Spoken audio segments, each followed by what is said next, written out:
முக்கிய செய்தி. வேலூர் மாவட்டம் சின்னப்புதூர் பகுதியில் வெங்கடேசன் என்பவர் மீது மர்ம நபர்கள் துப்பாக்கி சூடு நடத்தியுள்ளனர். அதிகாலை தனது நிலத்திற்கு சென்ற விவசாயி வெங்கடேசனை மர்ம நபர்கள் நாட்டு துப்பாக்கியால் சுட்டுள்ளனர்.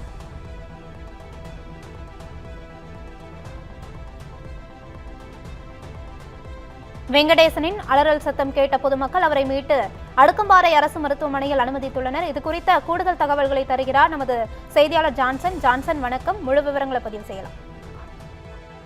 வேலூர் மாவட்டம் குடும்பத்தூர் அடுத்த சின்னப்புதூர் கிராமத்தை சேர்ந்த வெங்கடேசன் இவர் இன்று அதிகாலை தனது நிலத்திற்கு சென்றுள்ளார். அடையாளம் தெரியாத நபர்கள் நாட்டு துப்பாக்கியால் சுட்டதில் இவர் படுகாயமடைந்ததாக கூறப்படுகிறது.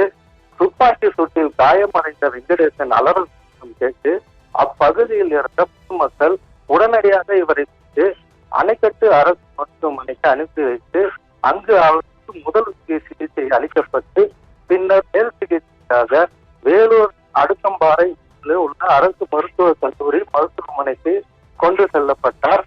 தற்பொழுது வெங்கடேசன் தீவிர சிகிச்சை பெற்று வருகிறார். சம்பவம் குறித்து வேப்பங்குப்பம் காவல்துறையினர் வழக்கு பதிவு செய்து விசாரணை மேற்கொண்டு வருகின்றனர். துப்பாக்கி சூடு நடந்தது காரணம் என்ன என்பது குறித்தும் போலீசார் பல்வேறு கோணங்களில் விசாரணை மேற்கொண்டு வருகின்றனர். வெங்கடேசன் தனது நிலத்தில் சென்றபோது அப்பகுதியில் உள்ள வேட்டையாடுவதற்காக வந்த மர்ம நபர்களால் சுட்டாரா என்பது குறித்து விசாரணை மேற்கொண்டு வருகின்றனர்.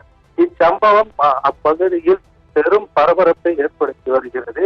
மேலும் இது குறித்து போலீசார் முதற்கட்ட விசாரணையில் வெங்கடேசன் என்பவர் வனவிலங்குகளை விரட்டுவதற்காக நாட்டு வெடிகுண்டு இவரே தயாரித்து வந்தது தெரியவந்தது. இதில் ஒரு நாட்டு வெடிகுண்டு வெடித்ததாக கூறப்படுகிறது.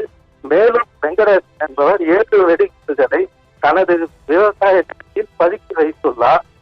மோப்பனாய் சாராவை வரவேற்கப்பட்டு மோப்பனாய் சாரா சோதனை மேற்கொண்டதில் வயல்வெளியில் சுற்றித் திரிந்தது.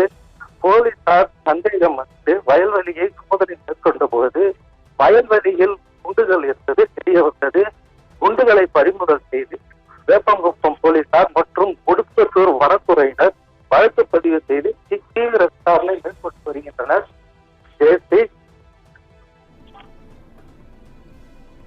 விவரங்களுக்கு நன்றி ஜான்சன்.